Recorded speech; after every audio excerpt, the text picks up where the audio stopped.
based consultant or just safety curious. Get ready for a show that'll educate, entertain, and elevate your safety game. Let's dive into the art of consulting with your safety Sherpa himself, Sheldon Primus.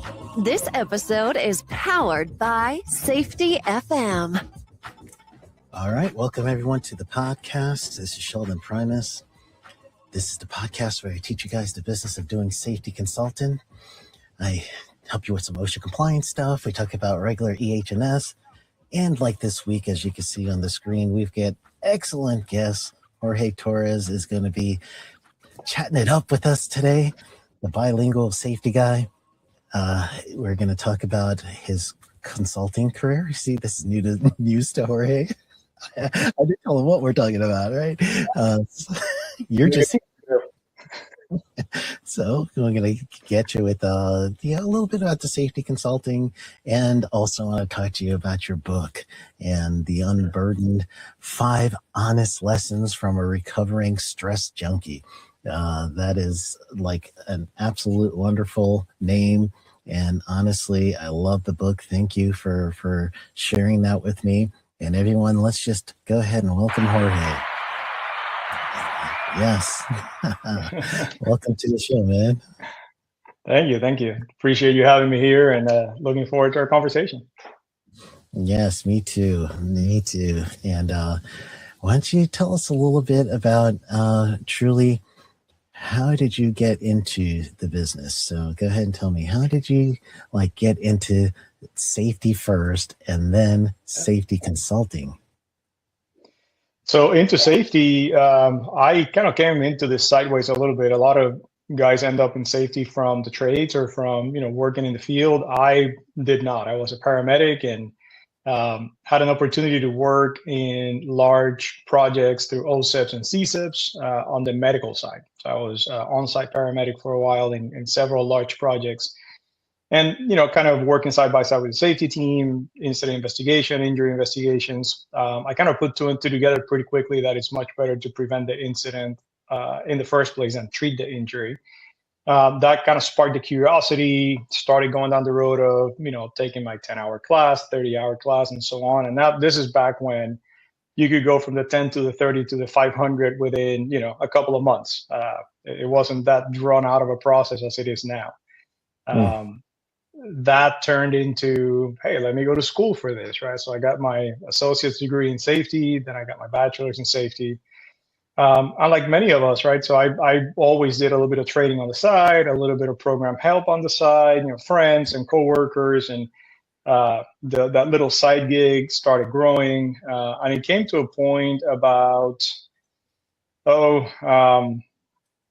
4 years ago or so, I had an opportunity, or not an opportunity. It came to a point where it was either I drove down this road full time, or I was always going to be scratching my head whether I could do it or not.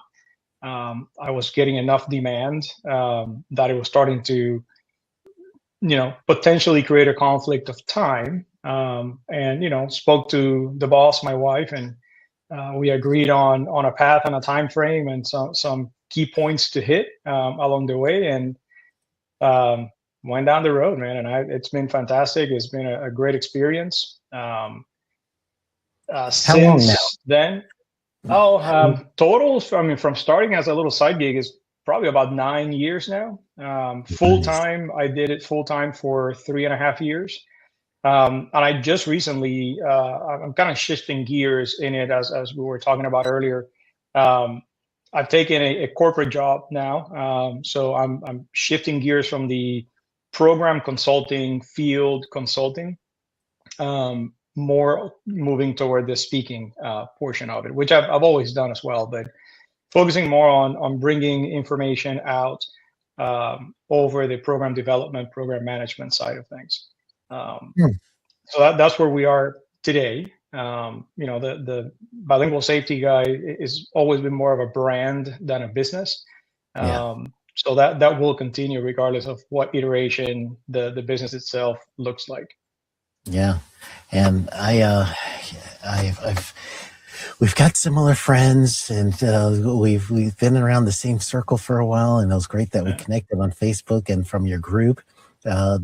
Tell everyone a little bit about your group, you and Alan, and I can't remember the other lady that's with you guys, Oh, but Trish. Trish with the Facebook group. Tell us a little bit about Yeah. the Facebook group. So it's actually that group's been around for a very long time, and I'm not. I'm one of the admins. We have a group of several admins, probably about 9 of us altogether, plus several moderators. The group is a U.S. safety professionals group on Facebook, and over the years, I was a member for a long time, participating in it. Administrators that were there, they would come and go, and we have people since I joined as an admin that have stepped down or stepped off a little bit. We all get busy, so we understand that. That's why we have such a large group of folks working on that project. But uh, I can't take credit for it. That group's been around far longer than I knew about it. But it's been a really good resource for me. When I was invited to be part of the admin group, that's why I wanted to step into it, because it served me so well. I wanted to make sure that it was there for others, whether they were starting in the field or experience. And our goal is to just have a community of safety professionals based in the U.S. that can support each other with experience, with knowledge, even sometimes personal. We've had situations where people reach out to the admin group saying, "Hey, I have a situation at work that I'm not comfortable bringing up in a group. Can you guys help us out with that?" And we do the best we can as individuals to share that information, or to share our wisdom, whatever little bit we have with them, mainly how we've dealt with that situation in the past. And we refer to other people as well. I think one of the benefits of the group is that we interact with professionals at all levels from all industries across the entire country. So no matter where the individual is coming from, if I don't know the answer, we have thousands of members in the group. So the answer is there somewhere. We just need to go find the right person. Yeah, and you guys, I was very just happy to be part of that group, because it's been a while since I personally have run a safety program. When I went full time, it kind of took me away. And actually, before I even went full time, I was a plant manager. And then I was also safety officer at the same time. So, I had a little different perspective about it. But just being away from, I have students, like Alan's one of my students in the past, and they give me a lot of perspective about what's really happening. But that group is in real time. And I get to see in real time the struggles, the successes, the questions, and I help out whenever I can when there's OSHA questions. But honestly, I really appreciate the group, and I didn't know that you're a legacy of different moderators through that group. So that's a good understanding for me. Thank you for that one. Yeah, absolutely. Yeah, and now tell me about the book. So I did an episode for those listening about just truly making sure that you take care of yourself. Anybody that's drawn to this field has a lot of empathy. We care what we do. We care about the people that we interact with. And if they get hurt or something happens, and God forbid a fatality, it crushes us. So we need to take care of ourselves. And I did an episode about that. Jorge reached out to me and it just said, "Hey, thank you for that episode," and asked if I wanted a copy of his book. He sent it to me. And while I was traveling, he actually sent it to me to one of my mail. I had to find the closest mailbox, post office that I could get it delivered to in Washington State. So when I finally got to the mailbox to pick it up and got to read it on my travels, I was like, yes. You nailed it. You nailed it. It was awesome. I mean, the book Unburdened, 5 Honest Lessons from a Recovering Stress Junkie. You start out by telling us why the book is important. Tell us a little bit about yourself. You got some stories about your son in there. That was pretty awesome. Is he a celebrity now? Are people recognizing him from the book? It's funny because I asked him if he was okay with me sharing the story. he's an adult now. He's in college, right? And I wanted to make sure that it was okay with him sharing that story, and he was very open to it. He's like, "Look, I'm not the only one that has gone through this. You know, he's a teenager. He's got friends that have gone through similar situations." And to me, like I said, what really surprised me was how open he was to ask for help. With no prompting. I mean, we have been having a few conversations about what he was going through, and we thought, hey, we're good. We had a conversation. He's got a handle on it. He's dealing with it. He's processing it. And the story that I tell in the book is, when he comes out of his room, tears in his eyes, eyes red. Man, as a dad, that does something to you, and it's like, if this kid has the bravery to recognize this on himself and to ask for help, why am I still hiding, right? And that was a big moment for me. But the book comes from, it really stems from my time in the medical field, in emergency services.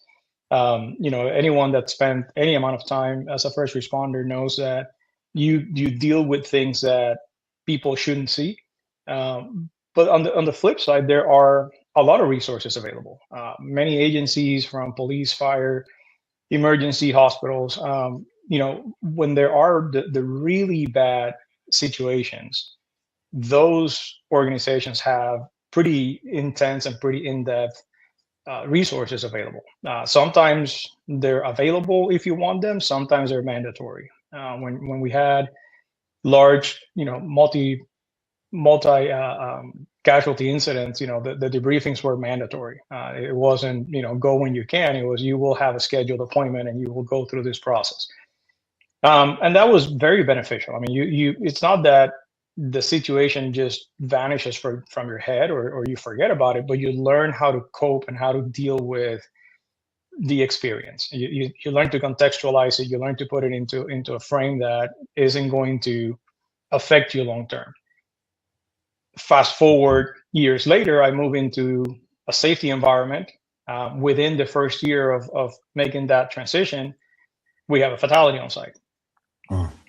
When I was as a paramedic, I would take the person to the hospital, drop him off, and that was it. That was the last interaction I had. Yeah. Then I had these resources I could delve into. As a safety professional, we had to respond to the incident. We had the claim that we had to manage. We had, in some cases, depositions, lawsuits, claim reviews, families. So it was a much longer term exposure to the traumatic event, but there was no resources. There was, it was kind of like, hey, this happened and you deal with it. And, it kind of struck me. And we're talking back in the, mid 90s, early 2000s. This is before the big explosion in mental health in construction came out. Now that we have these tools in place in the industry, it's much better. However, when this first started, companies looked at safety professionals as the implementers of these mental health initiatives. So now not only were we dealing with the same catastrophes that we were dealing with very little resources allocated for our own benefit, now we also had to manage everyone else's situation, and still no one kind of looking at us to say, you also need to be part of this. You also need to access these resources. And it's gotten better over the years now with the research I mean, it seems like every issue of, the Safety Professional Journal, Safety and Health magazine, pretty much every issue has something that relates to or speaks to mental health. Which is fantastic. We have the resources, people have the ability to engage in them if they want to. What I wanted to do with my book was share from an individual standpoint what worked for me. First of all, how did it affect me as an individual? And I go through that in the book, talking about, stacking things up and getting this idea that if I'm not under stress, I'm not being functional, I'm not productive, right? And craving that stress as an indicator of success and engagement. The part that I failed to see was that same engagement was eating away at other parts. My relationships at home, the way that I showed up for people, the way that I interacted with my peers. And those are things that are very slow progressing. You don't see it at the moment, but eventually they just show up. And if we don't have tools on hand, or we don't have access to tools, then it becomes difficult to get yourself out of it. Maybe because of a combination of what I learned as a first responder, plus the fact that I was engaging in bringing these resources to my employer at the time. I think that maybe gave me some perspective to say, you know what, I think I have a story here that I can share with people on how to use these things. And I think that's where a lot of times we kind of go on a little tangent here. Where we tend to fail in safety as a profession is we tell people the what, but we don't really tell them the how. This is what you want to get to, but how do we get there? So we get all these resources for mental health. We plaster them all over the facility. We, share them in every toolbox talk. We share them in every meeting, but we don't really talk about how do you engage with them and why and when and what the benefit is, right? Just knowing that 988 is there is great. Knowing when to use it is better. Right? Knowing why you need it is better. So I thought, if I've had some experiences that I think could potentially benefit other people, I'm going to put them out there. If it helps someone else, my goal was, if one person gets value out of this book, I've done my job. I didn't expect to be like I'm the one. Well, thank you. At no point did I expect to be on the New York Times bestseller list. That wasn't the goal. That's not the intention. The intention is to, share with people that maybe need a little breather, maybe need someone to look at them and say, yeah, look, it's not, we all deal with it. Here are some tools that could potentially make it a little easier for you.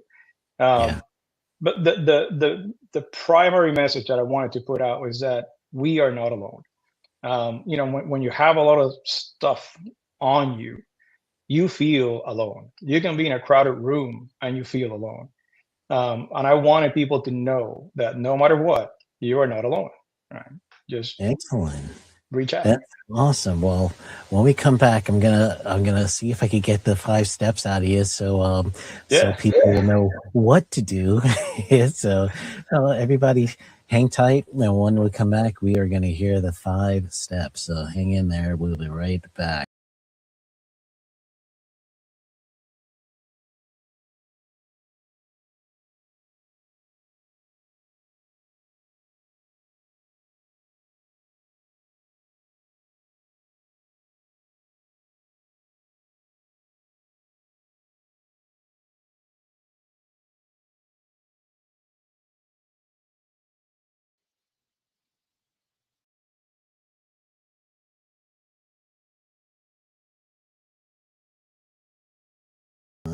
Your schedule, your priorities, even your income potential.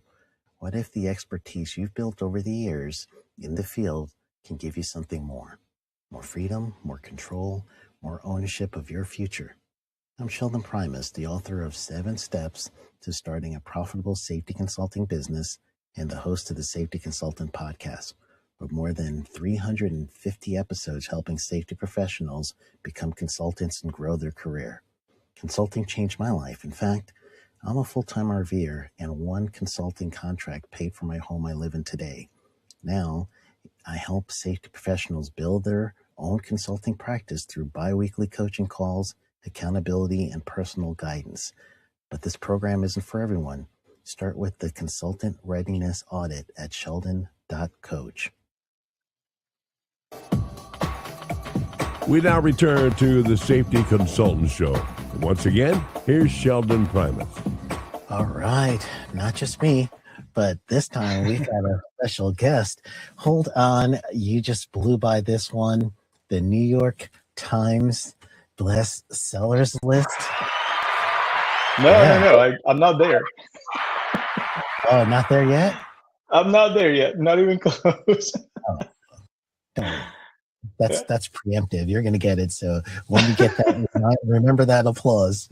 All right. Yeah, absolutely. So talk us through your 5 steps. It's okay not to be alone, or okay not to be okay, excuse me. So let's start with that one.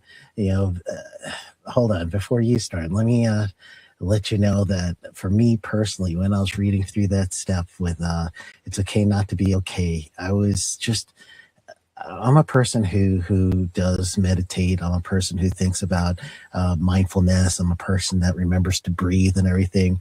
But then there's like ebbs and flows in consulting. When you get a whole bunch of jobs real good, and then you're like, no one remembers your name, and they're like, hold on. And after a while, you're like, is it me? What's going on? So in those moments, even me, myself, and what I've done, I'm feeling like, uh, like I'm missing something, and I'm grounded in the areas I know, meditation and, vagus nerve massages and all that stuff. And honestly, I still feel kind of like, I have to fake it till I can make it almost, but inside it's like, dude, what's wrong with you? So tell us about that first step. How did you break that down? And for everyone who didn't get the book, not only does it give you steps, but at the end of each book, there's a lesson where you get to write stuff out. So it's like a book/workshop. So it's a little bit of everything, but go ahead. Yeah. So I think, like any problem solving, right? The first thing is you have to admit the problem. And, it's difficult to overcome stress of any type if you don't first acknowledge that it's affecting you. And I don't want to, and I mentioned this in the book, I don't want to say that stress it's overall negative, right? Stress has a place in our life. Stress is what makes us motivated. Stress is what drives us to achieve and succeed. What I'm trying to target with the book is on unmanaged stress or unnecessary stress, when stress becomes the enemy and not the motivator.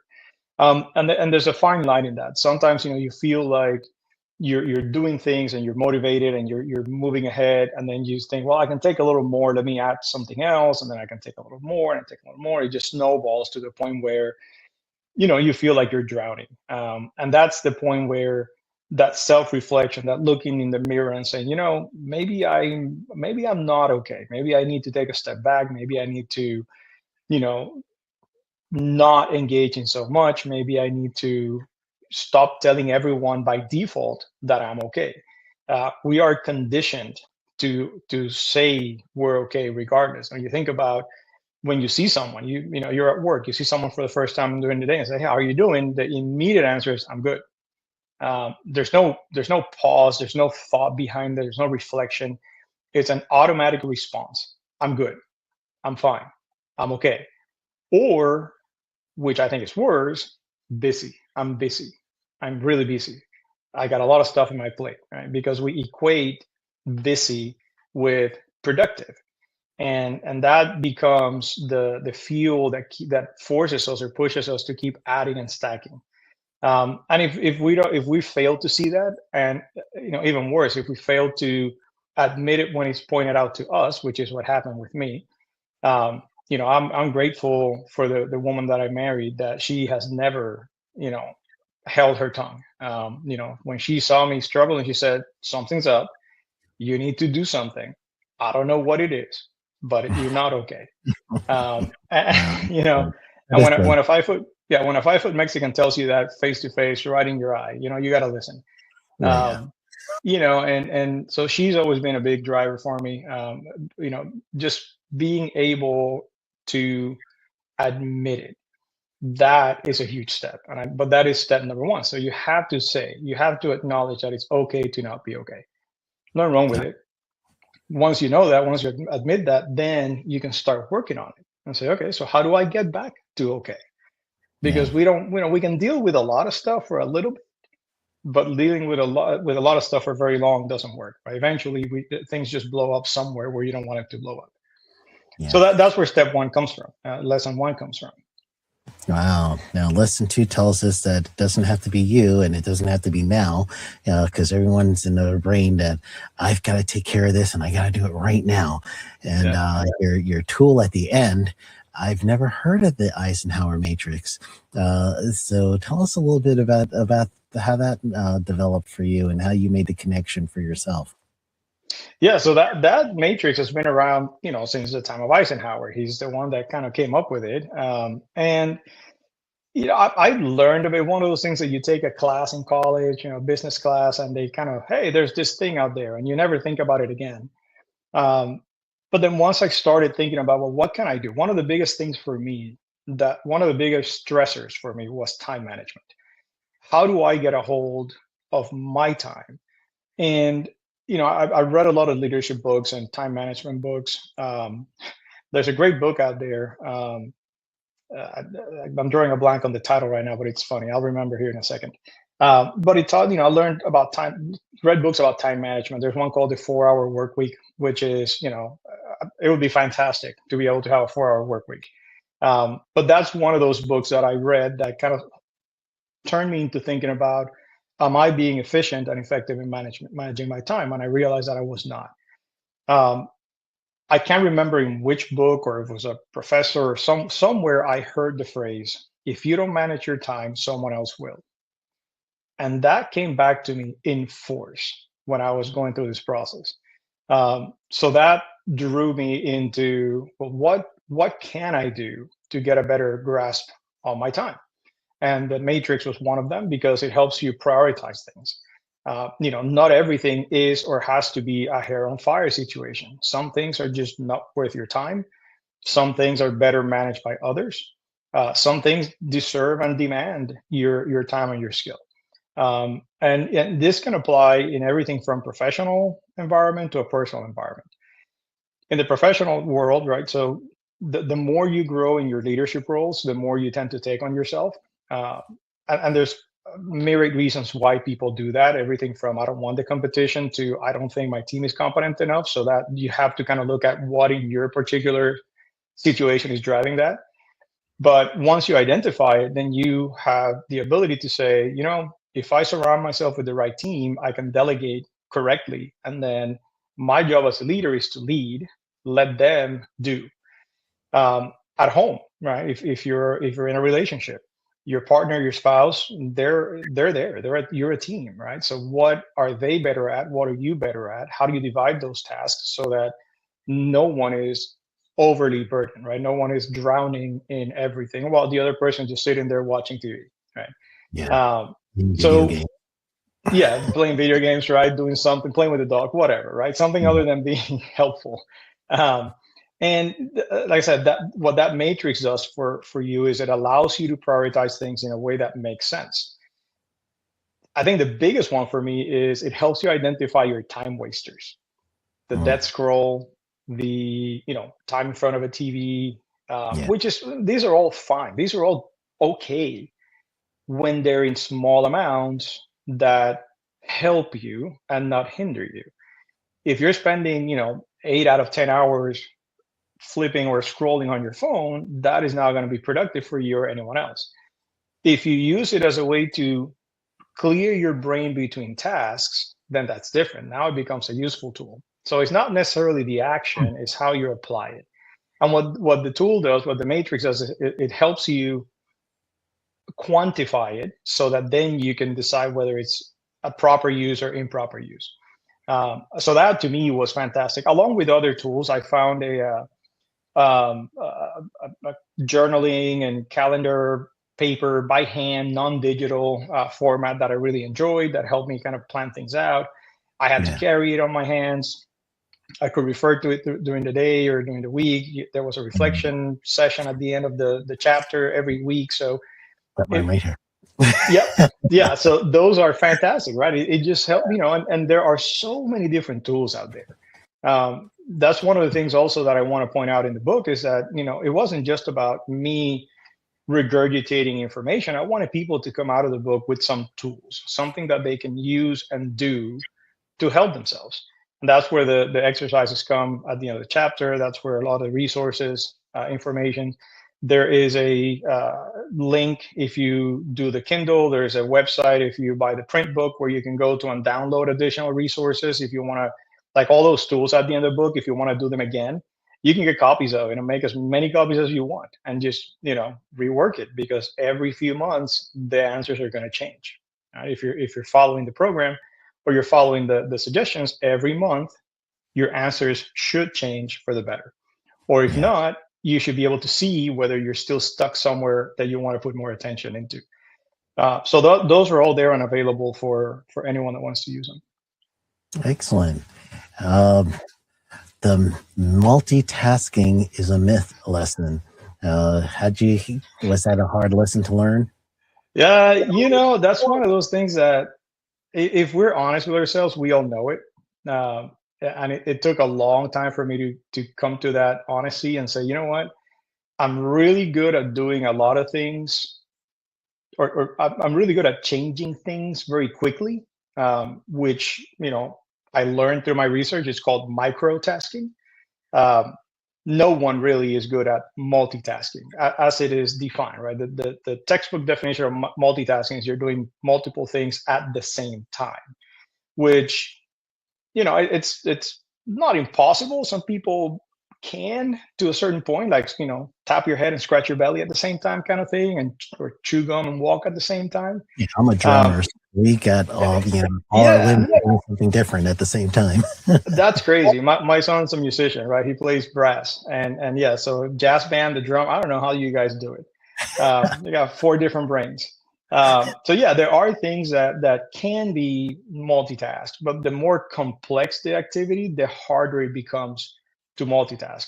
The more detail driven, the harder it gets, because now how do you put enough attention into something that requires details while at the same time putting it into another task that requires details? And there's a really cool exercise that I've done when I present on this, where it's 2. One is visual, one is auditory. The visual one, there's a story being told, and I'm sorry, not a story. The visual one is there's words coming up on the screen in different colors, and at the end it asks, which words were in purple, which words were in pink, something like that. So visually, you have to try to separate. You're trying to keep track of 2 streams of information at the same time. No one ever gets it. The auditory one is, it's best done if you have headphones, but you put it on and there are 2 stories being told simultaneously. And then at the end, it asks questions about, the first story, ask a few questions, second story, and no one ever gets them all right. Some people might get 2 or 3 correct. And those are, they're things that are competing for your attention, auditory and visual. If you add motor skills to any of that, then it becomes even more complicated. So once you understand the limitations, then you can better apply the lesson. If I know that there is no way I can multitask, and I frame myself, which I did for years, as I'm a great multitasker, all that does, it invites people to keep dumping on you.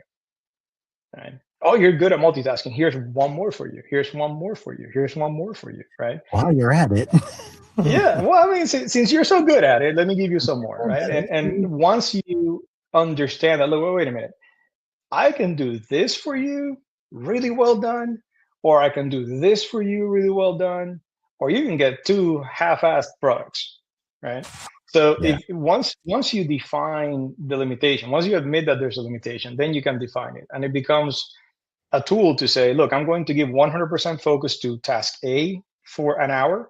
I'm going to take a 15-minute break. I'm going to give 100% concentration to task B for an hour. And what I learned over the years is that I was able to complete the task much faster with a much better output than when I was trying to do them all at the same time. So that was a very important lesson for me to learn about multitasking. And the part about it being a myth, I've did some research on that, and multiple sources cite that as it's a biological improbability that we can multitask as well as we think. The research actually points the other way, to microtasking, where you're doing, changing from task to task very, very quickly. Tasking or something similar. Yeah. So I turned the radio down to find the address, right? I know my wife, every time I do that, she's like, "What are you doing? Why are you doing it?" Like, I gotta think. I used your lesson with when I was reading it. It just so happens that I have a virtual assistant. So Brooke, Oh, nice. creativecanopysolutions.com, Creative Canopy Solutions with an S.com. Mhm. So Brooke was helping another client, and this client was trying to get her to do so many different things at the same time. And I just said, hey, Brooke, and I used your book on this one. I said, to ask them, do we do two half-assed things, or do I do one thing to completion? And do I, truly just focus on the one thing? Which one's more important to you? And so to put it in his, ball in his court, what's more important to you? And it worked. She was able to get a nice solid scope, and he stuck to the scope. And And the beauty of it is that, we tend to think, from the consultant standpoint, right? We tend to think, man, my client's going to be upset if I tell them no. And sometimes they might be, but they would be more upset if you don't give a good product that they paid for. So I think, I've tested, I've never had a situation where the client said, nope, you're not good because you're unwilling to do, a ridiculous amount of work in an unreasonable amount of time. If I go to them honestly and say, look, you've requested this of me, and I can do that for you within this time frame, then I can move on to this one. Or you tell me which one takes priority, like the example you get, and it works. Most of the time, they will say, you know what, let's focus on this one first. And now you can deliver what they want happily, right? I've never had a client that took business away from me because they felt that I couldn't do it.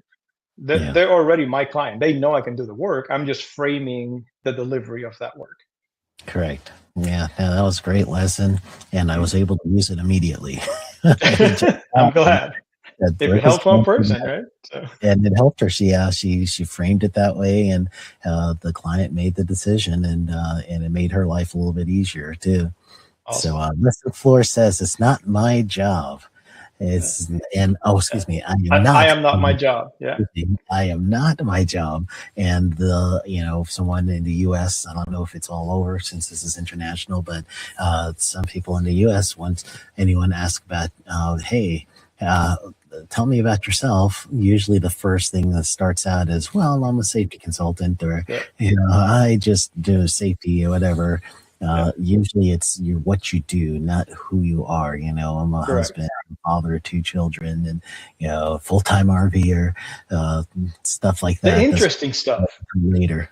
Right? The interesting stuff, the really cool stuff about a person, right? Because and it's funny because that it's not just that people say what they do, is the way we answer. I am a safety consultant. You're telling the world that that's your persona, that's who you are, and we are so much more than that. Every person is a universe.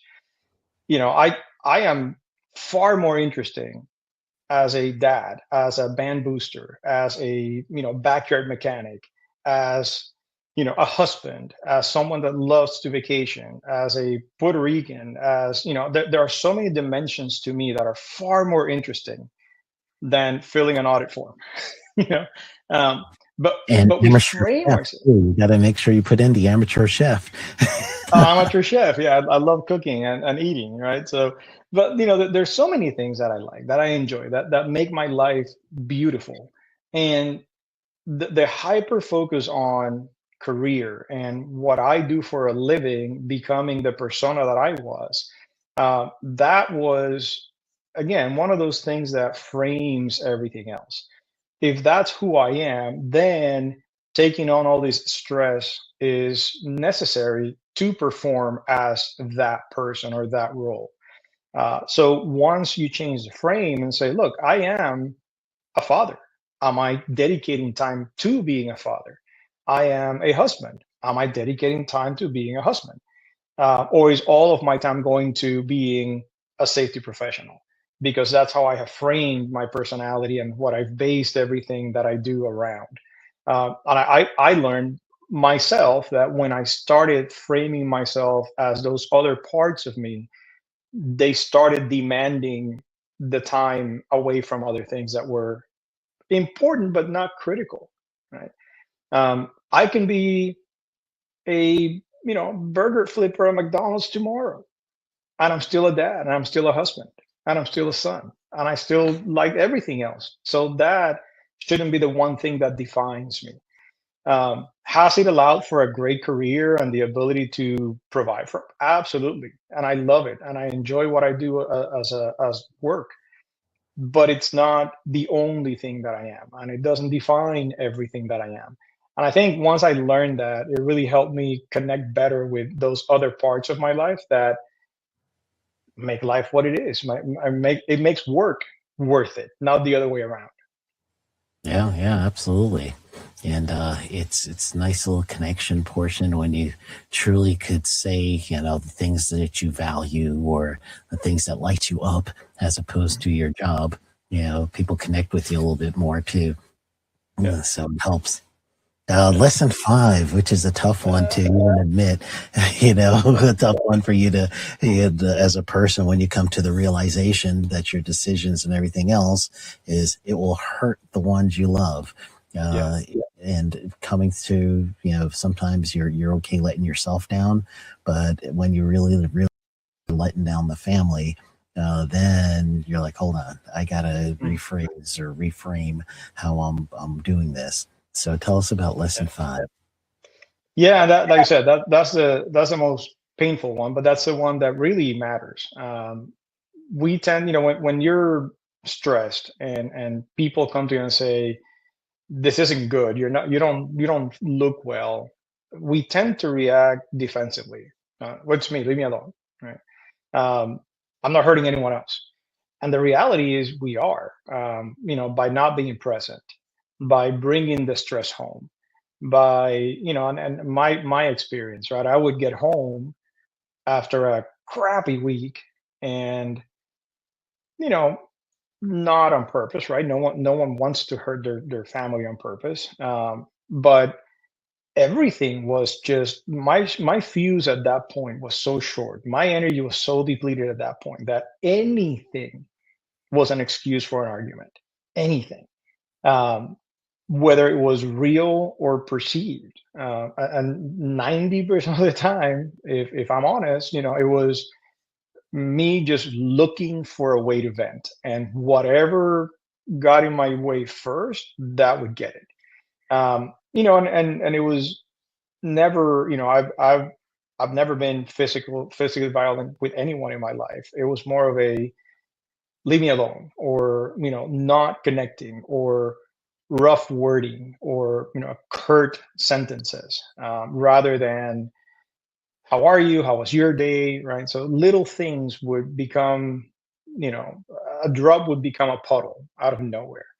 um, and that ultimately, right, so what I started to see was my wife was being distant. My son was afraid to come talk to me.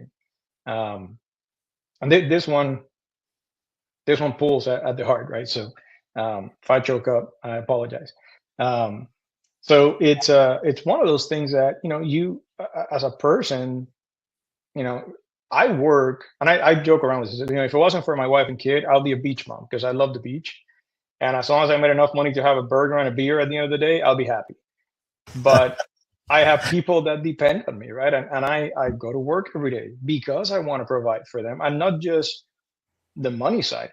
I want to provide a good, happy life. And when I started seeing that me coming home wasn't good, me getting home from work wasn't a happy moment, it created stress for everyone else. Yeah. That hurt. I mean, that really hurt because, man, I'm out there, I'm busting my butt, I'm working hard all day every day, and I get home and it's like everyone's scared.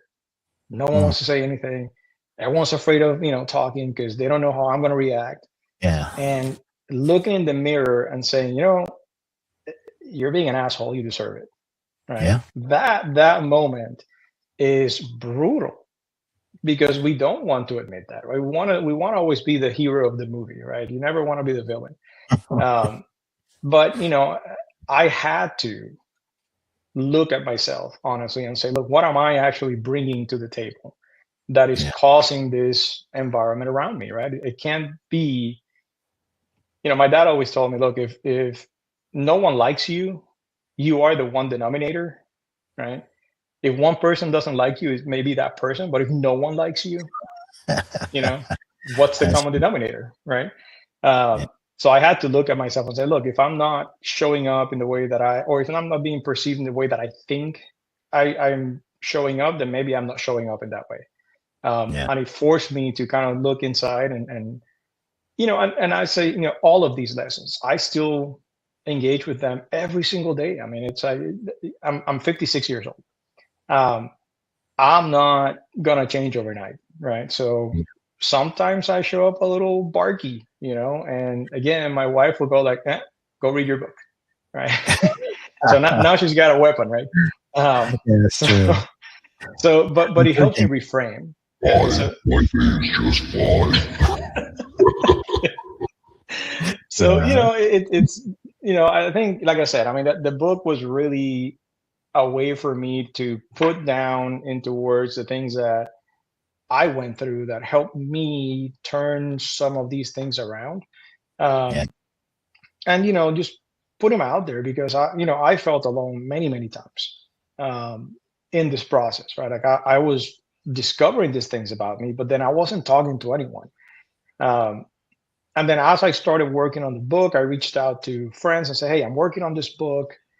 I want you to read the draft, give me your opinion. And they mhm, looked at me and said, like, dude, I'm right there with you, but I didn't know that about them and they didn't know that about me because we all felt alone. yeah. So No one's that, here. yeah, it's like no one's checking in on you. So it's like, that's what I wanted the book to do is that, look, if someone reads and it goes like, that's me too, right? So let's go share it with other people because there may be people very, very close to you that are in the same boat that you have no idea Yeah, because they're going through that internally, within themselves as I was, or as you may be. So the book was really meant as a, hey, here's what worked for me. It's not a prescription. It's not a program. It's not a, hey, at the end of this, all your problems are going to be solved. No, not at all. It's a way to here's some things that helped one person that went through this, and if it might help you, then I hope it does. Right? That's it.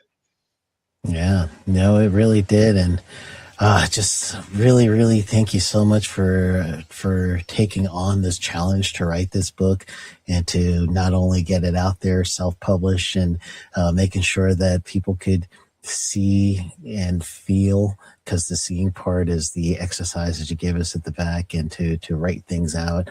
Your bonus lesson. I don't know if I should give away the bonus lesson. Maybe you got to go out there and get the book, but it organically, the bonus lesson made the podcast, but you don't know it. To be So continued. to be continued, yeah. So But no, I will say this. So I am working on a follow-up book. yes, I just have an outline right now, and it's what happens next, right? So you've identified these things. Um, Now you have a plan. How do you work that plan? And it's again, like everything else, it's a work in progress within myself. So it's taking a little while to write it because I'm figuring some of it out as I go. But it will be just as personal and just as um, from the heart as this one. excellent. Now tell everybody how to reach out to you, how to make sure that you they stay connected with you, where to find you, any socials that you want to share with us. Just please go ahead. Yeah, absolutely. So, my website, you've been gracious enough to add it down there in the scroll. So it's thebilingualsafetyguy.com. You can email me at jorge.torres at thebilingualsafetyguy. You can look up Bilingual Safety or the Bilingual Safety Guy on the different socials. I never remember which one's which. I think Instagram is Bilingual Safety and Facebook is the Bilingual Safety Guy. I'm on LinkedIn. You can find me under my name. You can also find, the Bilingual Safety Guy as its own page on LinkedIn. Um, and, reach out. I'd love if you read the book, I'd love to hear your perspective on it. Reach out, send me an email, send me a text, let me know what you thought and if it connected with you. Um, if you have any suggestions or any comments, any stories that you want to share, one of the things that I would love to get out of this is to build a community that is willing to help support each other, as people that are trying to, unburden themselves from the stress that they don't want to carry anymore. Wow. Yes. Jorge, thank you so much for being part of the show today. I've just learned Thank so you, much Sheldon. I appreciate it. About you. I'm glad that we actually had this time together. We never really had the opportunity to talk before. So this is awesome to really get to know you a little bit more. And everyone out there, I would encourage you, just go on the website, go to Amazon and purchase the Unburdened 5 Honest Lessons from a Recovering Stress Junkie. And honestly, this was really fun. Thank you so much for being part of this. Thank you, Sheldon. You have a great trip. All right. Thank you. That's a wrap for today's safety show. Remember, safety isn't just about hard hats and caution signs. It's about business smarts too. Thanks for joining us on the Safety.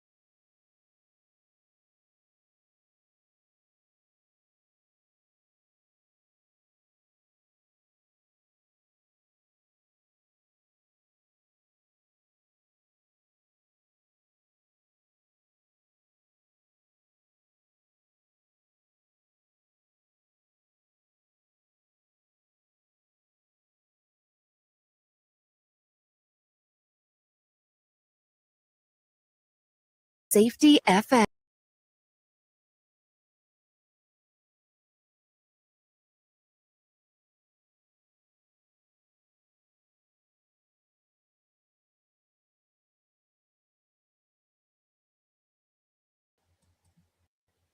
All right.